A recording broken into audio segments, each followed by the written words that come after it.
Hello dear viewers, स्वागत है आपका हमारे चैनल SKB मंटू सर में। तो डियर व्यूवर्स, आप जब केमिस्ट्री पढ़े हैं तो आप एक चीज़ जरूर पढ़े होंगे कि हाइड्रोजन गैस ज्वलनशील होता है और वो ज्वाला का पोषक नहीं होता है, और ऑक्सीजन गैस अज्वलनशील होता है लेकिन वो ज्वाला का पोषक होता है।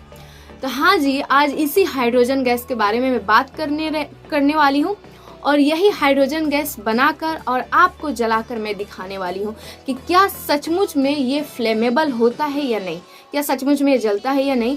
जैसे कि आप लोग अगर हाइड्रोजन गैस बनाने का प्रोसेस नहीं देखे हैं तो आप पिछले वीडियो में जाकर देख सकते हैं। तो चलिए बिना देर के हुए पहले हाइड्रोजन गैस बनाते हैं। जैसे कि देख सकते हैं आप लोग, हाइड्रोजन गैस बनाने के लिए मैंने एक प्रयोग किया है फ्लास्क, त्रिकोण फ्लास्क है, और हमने यहाँ पे उपयोग किया है एल्युमिनियम फॉयल, और हमने उपयोग किया है यहाँ पे कास्टिक सोडा। कास्टिक सोडा जिसका रासायनिक सूत्र होता है NaOH। ठीक है, अब देखिए कास्टिक सोडा को हमें पहले क्या करना पड़ेगा, जल में घोलना पड़ेगा। ठीक है, हमने पानी ले लिया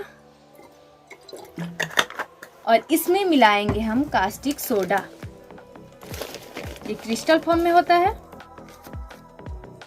इसमें हम डालेंगे कास्टिक सोडा।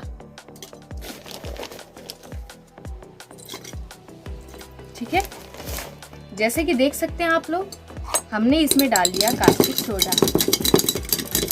और हाइड्रोजन गैस बनाने के लिए इसमें सबसे पहले एल्युमिनियम फॉयल डालेंगे और ये हाइड्रोजन गैस इसमें से निकलने लगेगा, और जैसे ही हम आग जलाएंगे तो बहुत ही तेजी से जलने लगेगा। तो इसको देखने के लिए हम बाहर चलते हैं, क्योंकि घर में करना ये सही नहीं होगा, यानी अगर घर में अगर हम जलाएं तो कहीं भी आग लग सकती है। तो खतरा ना उठाते हुए हम इस प्रैक्टिकल को बाहर करते हैं। तो चलिए बाहर मिलते हैं। जैसे कि आप लोग देख सकते हैं, उसमें से हाइड्रोजन गैस निकल रहा है और बहुत ही तेजी के साथ जल रहा है।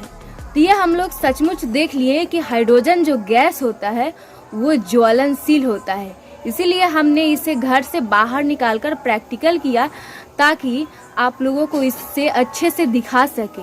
क्योंकि अगर हम लोग इस प्रैक्टिकल को बाहर नहीं करते हैं तो घर में इसे खतरा बनने का संकेत भी रह सकता है। तो ये था हमारा एक गजब का प्रैक्टिकल। फिर हम लोग मिलेंगे नेक्स्ट प्रैक्टिकल में। बना ले